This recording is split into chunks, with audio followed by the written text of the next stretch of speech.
Владината коалиција на стаклени нозе, по кој знае кој пат не може да обезбеди кворум за парламентот непречено да функционира и да се изгласаат голем број важни закони. Денеска истата слика во законодавниот дом како и петокот, кога владеачкото мнозинство немаше кворум за продолжување на седницата и истата беше прекината. Опозицијската ВМРО ДПМН обвини дека власта има обврска пред граѓаните да седне во собраниските клупи, да обезбеди кворум, а опозицијата да ги поддржи или не во гласање на законите. Исполнувањето на условите за гласање на истите е должност на владата и на владеачкото мнозинство, како што гледаме веќе долго време истите не можат да се соберат во ова собрание, за да можат да ги изгласаат точките кои што сами ги стават на дневен ред. Дел од пратениците се потпишуваат дека дошле на работа, но не присуствуваат на седниците.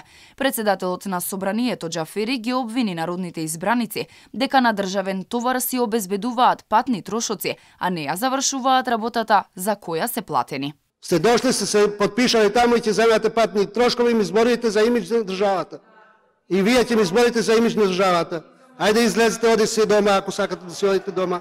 Власта не може да обезбеди просто мнозинство за да се изгласаат предлог законските измени, а се надева дека ќе обезбеди двотретинско мнозинство веднаш по одморите, кога и официјално ќе започне и иницијативата за уставни измени. Координаторот на пратеничката група на ДУИ Арбар Адеми верува дека поголем дел од пратениците кои не гласале за францускиот предлог ќе поддржат уставни измени за внесување на бугарите во уставот, што е главен услов за вистинско отпочнување на преговорите со Европската Унија.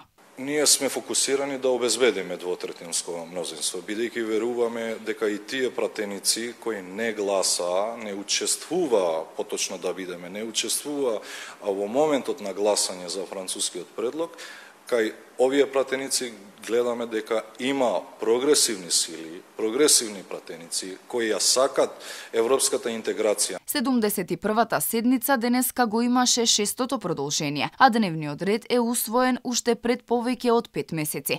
Меѓу законите кои требаше да се гласаат беа законот за трговија, за пензиско осигурување, испраќање на припадници на армијата во меѓународни мисии. А требаше да се расправа и за извештајот на народниот правобранител и интерпелацијата за работата на пратеничката Сонја Мираковска.